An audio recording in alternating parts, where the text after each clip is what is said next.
CPS contributory pension scheme ఈ వర్డ్ని అస్తమాటు టీవీలో వింటూ ఉన్నాం. అసలు చాలామంది గవర్నమెంట్ ఎంప్లాయీస్ మాకు సిపిఎస్ఏ కావాలి, మాకైతే ఓపీఎస్ వద్దు అని చెప్పి అంటూ ఉన్నారు, ధర్నా కూడా చేస్తూ ఉన్నారు. సో ఈరోజు ఈ వీడియోలో సిపిఎస్ అంటే ఏమిటి, ఓపీఎస్ అంటే ఏమిటి, వాళ్ళందరూ సిపిఎస్ఏ ఎందుకు కావాలి అంటున్నారు, అసలు దానికి దీనికి డిఫరెన్స్ ఏంటో మాట్లాడుకుందాం. సో సిపిఎస్ అనగా contributory pension scheme, nothing but NPS. ఎన్పిఎస్నే సిపిఎస్ అంటాం, అర్థమైందా? ఎన్పిఎస్ అంటే నేషనల్ పెన్షన్ సిస్టమ్. ఎన్పిఎస్నే ఆంధ్ర అండ్ తెలంగాణలో సిపిఎస్ అంటాం. ఇది వద్దు అంటున్నారు. ఏం కావాలంటున్నారు? ఓపీఎస్ కావాలంట. ఓపీఎస్ అంటే ఓల్డ్ పెన్షన్ స్కీమ్, అనగా పాత పెన్షన్ స్కీమ్ ఏదైతే ఉందో అదే కావాలి, మాకైతే ఎన్పిఎస్ వద్దు అని చెప్పి చాలామంది అంటున్నారు. సో ఎవరైతే 2004 కన్నా ముందు గవర్నమెంట్ జాబ్లో జాయిన్ అయ్యారో అలాంటి వాళ్ళకి ఓల్డ్ పెన్షన్ స్కీమ్ వర్తించేది. కానీ 2004 తర్వాత ఎవరైతే జాయిన్ అయ్యారో, అది మేబీ సెంట్రల్ గవర్నమెంట్ జాబ్ కావచ్చు, స్టేట్ గవర్నమెంట్ జాబ్ కావచ్చు, వాళ్ళందరికీ ఎన్పిఎస్ఏ వర్తిస్తుందన్నమాట. సో ఈ ఓల్డ్ పెన్షన్ స్కీమ్ ఎలా వర్క్ అయ్యేదంటే, ఎవరైతే గవర్నమెంట్ ఎంప్లాయీ రిటైర్మెంట్ అవుతున్నారో వాళ్ళకి ఖచ్చితంగా చివరిగా జీతం వస్తుంది, సాలరీ. ఆ సాలరీలో ఎంతైతే బేసిక్ పే ఉందో దానిలో 50%, అనగా ఫర్ ఎగ్జాంపుల్ బేసిక్ పే 10,000 అయితే 5,000 మనకి పెన్షన్, ప్లస్ దానితో పాటు డిఏ ప్లస్ గ్రాడ్యుటీ, అంత అమౌంట్ ప్రతి నెల రిటైర్మెంట్ అయిపోయిన తర్వాత ప్రతి నెల వాళ్ళ యొక్క బ్యాంక్ అకౌంట్లో పడేది, దాన్నే పెన్షన్ అంటాం. ఈ విధంగా అయినా బ్రతికున్నంత కాలం వచ్చేది. అతను చనిపోయినా కూడా అతని యొక్క వైఫ్ ఖాతాలో పడేది. ఆమె బ్రతికి ఉన్నంత కాలం ప్రతి నెల పెన్షన్ వచ్చేది. ఎప్పుడు? ఎవరైతే 2004 కన్నా ముందు జాయిన్ అయ్యారో గవర్నమెంట్ జాబ్లో, ఎవరైతే 2004 కన్నా ముందు జాయిన్ అయ్యారో అలాంటి వాళ్ళకి వచ్చేది. కానీ ఎవరైతే 2004 తర్వాత జాయిన్ అయ్యారో అలాంటి వాళ్ళకి ఎన్పిఎస్ వర్తిస్తుంది. సో పాత పెన్షన్ పద్ధతిలో జీరో ట్యాక్స్, ₹1 కూడా ట్యాక్స్ కట్టాల్సిన అవసరమే లేదు, మనకి పెన్షన్ వస్తూనే ఉండేది. దానితో పాటు కమిషన్, ఎవరికి ₹1 కూడా కమిషన్ పే చేయాల్సిన అవసరమే లేదు. అండ్ దానితో పాటు గవర్నమెంటే మనకి డైరెక్ట్గా డబ్బులు ఇచ్చేది. కానీ ఎవరైతే 2004 తర్వాత జాయిన్ అయ్యారో అలాంటి వాళ్ళకి ఎన్పిఎస్ వర్తిస్తుంది. సింపుల్గా చెప్పాలంటే సిపిఎస్ వర్తిస్తుంది. సో దీని వలన ఏంటంటే, మనం ప్రతీ నెల మన జీతంలో ఎంతైతే జీతం ఉంటుందో దానిలో 10% ఆటోమేటిక్గా కట్ అవుతూ ఉంటుంది. ఇప్పుడు వాళ్ళకి సిపిఎస్లో భాగంగా 10% కట్ అయ్యి ఎన్పిఎస్లో డిపాజిట్ అవుతుంది. మన 10% అండ్ దానితో పాటు గవర్నమెంట్ కూడా 10% వేస్తుంది. మనం 10 వేస్తే గవర్నమెంట్ కూడా 10% వేసి ఆ అమౌంట్ని ఎన్పిఎస్లో ఉంచుతుంది. సో ఎన్పిఎస్ ఖాతాని ఎవరు మేనేజ్ చేస్తారంటే పిఎఫ్ఆర్డిఏ, అనగా pension fund regulatory and development authority of India, వాళ్ళు మేనేజ్ చేస్తుంటారు. సో ఎవ్రీ మంత్ 10%, 20% మొత్తం డిపాజిట్ అవుతూ ఉంటుంది. ఈ విధంగా ప్రతి నెల పడుతూ ఉంటుంది. ఆ డబ్బుని వాళ్ళు రీఇన్వెస్ట్మెంట్, ఎన్పిఎస్ వాళ్ళు మళ్ళీ ఈక్విటీ, అనగా స్టాక్ మార్కెట్లో, బాండ్స్లో, సెక్యూరిటీస్లో వాళ్ళు మళ్ళీ రీఇన్వెస్ట్మెంట్ చేస్తుంటారనమాట. సో అందుకు గాను మనకి 10%, 9% ఈ విధంగా రిటర్న్ కూడా వస్తూ ఉంటుంది. ఇది ఖచ్చితంగా 10%, వడ్డీ 10% అని ఎవ్వరూ చెప్పలేరు. మేబీ 10% రావచ్చు, 12 రావచ్చు, 8% రావచ్చు, ఈ విధంగా మారుతూ ఉంటుంది. ఈ విధంగా ప్రతి నెల డిపాజిట్ చేస్తూ ఉంటాం. ఆ అమౌంట్ రిటర్న్ కలిపి ఇంక్రీజ్ అవుతూ ఉంటుంది. ఎప్పుడైతే మనం రిటైర్మెంట్ అవుతామో అప్పుడు ఎంతైతే అమౌంట్ ఉందో దానిలో 60% మనకి డైరెక్ట్గా ఇచ్చేస్తారు.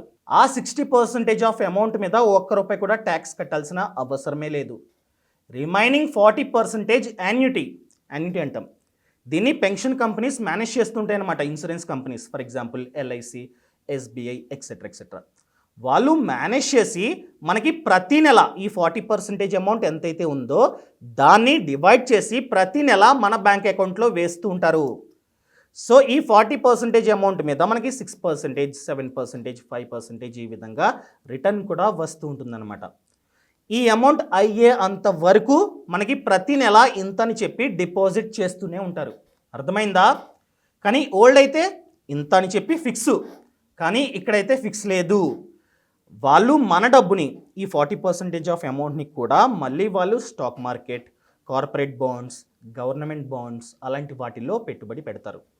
మనం చెప్పాలి, నాకు ఇంత పర్సంటేజ్ మాత్రమే స్టాక్ మార్కెట్లో పెట్టు, స్టాక్ మార్కెట్ అంటే నాకు భయం అని చెప్తే వాళ్ళు తక్కువ అమౌంట్ని స్టాక్ మార్కెట్లో పెడతారు. స్టాక్ మార్కెట్ కనుక బాగా పర్ఫార్మెన్స్ చేసినట్లయితే మనకి ఎక్కువగా పెన్షన్ వస్తూ ఉంటుంది, అంతే కదా. స్టాక్ మార్కెట్ తగ్గుతుంది, పెరుగుతుంది. ఫర్ ఎగ్జాంపుల్ ఆ మంత్ కనుక బాగా ఇంక్రీజ్ అయినట్లయితే మనకి ఎక్కువగా పెన్షన్ వస్తుంది. అదే స్టాక్ మార్కెట్ తగ్గినట్లయితే తక్కువగా పెన్షన్ వస్తూ ఉంటుంది. సో ఎన్పిఎస్లో 2 ఖాతాలు ఉన్నాయి, ఒకటి టియర్ 1, టియర్ 2. టియర్ 1 మ్యాండేటరీ, ప్రతి ఒక్కరూ ఓపెన్ చేయాల్సిందే, అంటే గవర్నమెంట్ ఎంప్లాయీస్ ప్రతి ఒక్కరూ ఓపెన్ చేయాల్సిందే. టియర్ 2 మన ఇష్టం, కావాలంటే ఓపెన్ చేసుకోవచ్చు, లేదంటే వద్దు. టియర్ 2లో ఎప్పుడు కావాలంటే అప్పుడు విత్డ్రా చేసుకోవచ్చు. కానీ టియర్ 1లో అలా కాదు, ఒక్కసారి పెట్టుబడి పెడితే మనకి 60 ఇయర్స్ వచ్చేంత వరకు ఆగాల్సిందే. 60 ఇయర్స్ తర్వాత 60% ఒకేసారి మనకి ఇచ్చేస్తారు. రిమైనింగ్ 40% దాన్ని పెన్షన్ రూపంలో ఇస్తూ ఉంటారు. ఆ 40% ఎప్పుడైతే కంప్లీట్ అవుతుందో అప్పటి వరకు మాత్రమే మనకి పెన్షన్ వస్తూనే ఉంటుంది, ఆ తర్వాత రాదు. కానీ ఇదివరకు మనం బ్రతుకున్నంత కాలం వచ్చేది, మనం చనిపోతే మన యొక్క వైఫ్కి వచ్చేది. కానీ ఇప్పుడు అలా లేదు, ఆ 40% కంప్లీట్ అయితే ఆగిపోయినట్లే. ఫర్ ఎగ్జాంపుల్ నాకు ప్రతి నెల ఎన్పిఎస్ ద్వారా పెన్షన్ వస్తుంది. నాకు కనుక ఏదైనా అయ్యి చనిపోయినట్లయితే ఎంతైతే బ్యాలెన్స్ ఉందో ఆ బ్యాలెన్స్ అమౌంట్ని మొత్తం నా నామినీ, నా వైఫ్కి ఇచ్చేస్తారు. అంతేగాని ఓల్డ్ పెన్షన్ సిస్టమ్ లాగా ఆమె బ్రతుకున్నంతకాలం పెన్షన్ రాదు. నేను చనిపోతే మొత్తం ఎంతైతే బ్యాలెన్స్ ఉందో ఆ బ్యాలెన్స్ మొత్తాన్ని ఇచ్చేస్తారు. నేను బ్రతుకున్నప్పుడే మొత్తం అయిపోతే ఫినిష్. ఈ విధంగా వర్క్ అవుతూ ఉంటుంది. అందుకనే మాకైతే వద్దయ్యా, ఇది పాద్దే బాగుందని చెప్పి చాలామంది ధర్నా చేస్తున్నారు. నాకు ఎంతైతే పెన్షన్ వస్తుందో ప్రతి నెల దానిపైన ట్యాక్స్ అన్నది కట్టాల్సిందే. అండ్ దానితో పాటు వాళ్ళు మన డబ్బుని మేనేజ్ చేస్తున్నందుకు మనం ఖచ్చితంగా కమిషన్ని పే చేయాల్సిందే. సో ట్యాక్స్ కట్టాలి, కమిషన్ కట్టాలి, ఇవన్నీ ఉన్నాయి. అండ్ అదేవిధంగా అడగొచ్చు, ఓకేనండి ఎన్పిఎస్ తప్పదు, మేము తీసుకుంటున్నాం, ప్రతి నెల పెట్టుబడి పెడుతూ ఉన్నాం, 10% కట్ అయ్యి వెళ్తూ ఉంది, కానీ ఎంత పెట్టుబడి పెడితే మాకు ఎంత వస్తుంది అని చెప్పి అడగవచ్చు. సో నేను ఓపెన్ చేశా. ఫర్ ఎగ్జాంపుల్ కరెంట్ ఏజ్ 30 అనుకుందాం, retirement age 60. So difference 30 years. So మీ ఏజ్ 30 అయితే మీరు 30 సంవత్సరాల వరకు పెట్టుబడి పెట్టాల్సిందే. ఫర్ ఎగ్జాంపుల్ మీ జీతంలో 10% అంటే 1000 అనుకుందాం, 1000. మీరు 1000, గవర్నమెంట్ 1000, ఎవ్రీ మంత్ 2000. ఈ విధంగా 30 సంవత్సరాల పాటు నెలకు 2000 చొప్పున పెట్టుబడి పెట్టినట్లయితే మీరు టోటల్గా ఇన్వెస్ట్మెంట్ చేసేది 7,20,000 రూపాయలు.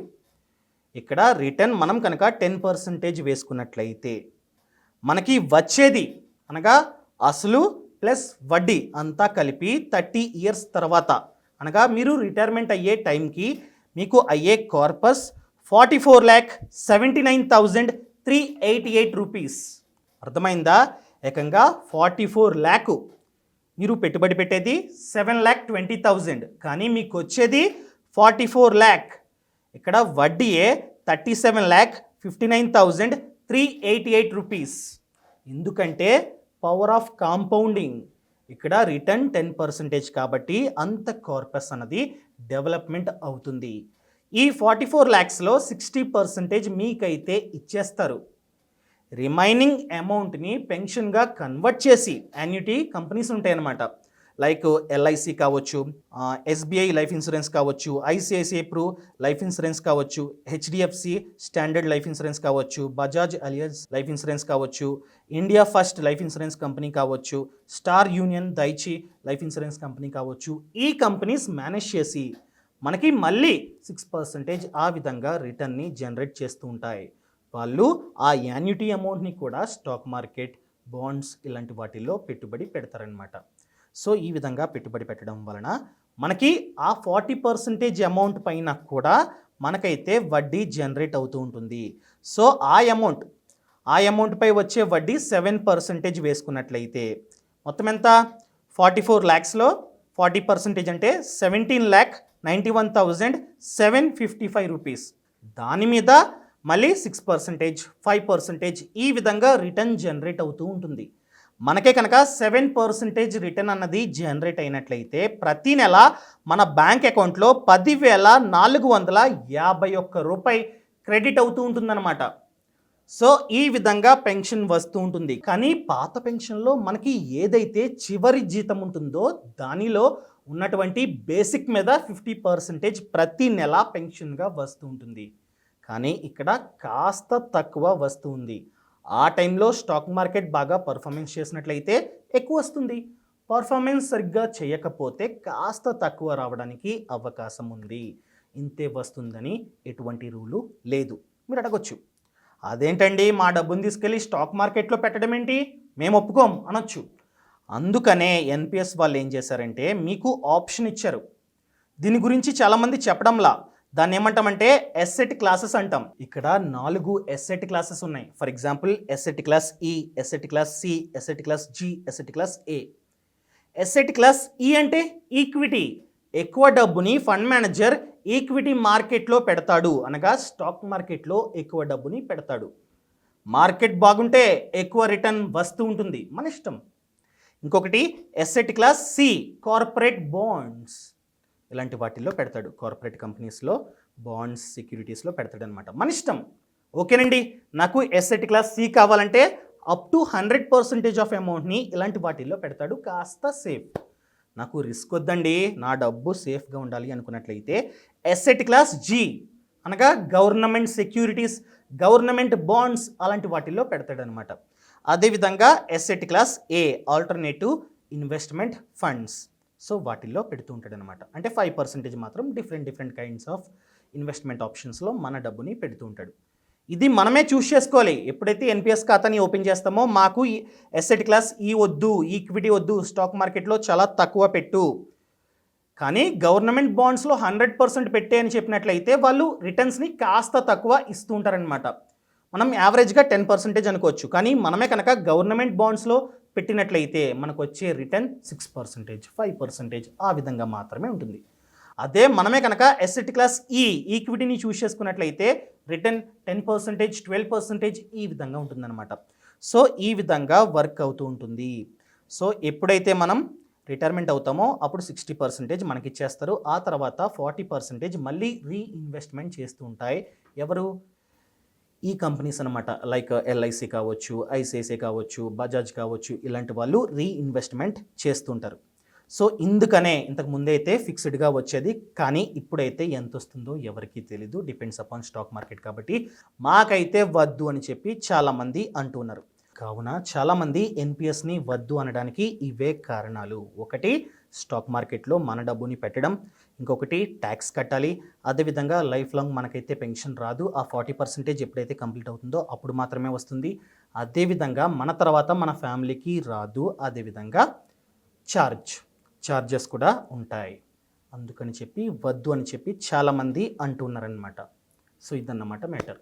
ఈ వీడియో నచ్చినట్లయితే లైక్ చేయండి, షేర్ చేయండి. అంతేకాకుండా ఇంతవరకు ఈ ఛానల్ని సబ్స్క్రైబ్ చేసుకోకపోతే దయచేసి ఇప్పుడే సబ్స్క్రైబ్ చేసుకోండి.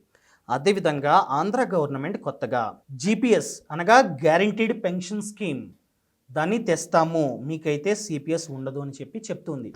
అసలు జీపీఎస్ అంటే ఏమిటో వచ్చే వీడియోలో చూద్దాం. అంతవరకు సెలవు. ఇట్లు మీ Kaushik. Thank you so much. Thanks for watching. జై హింద్.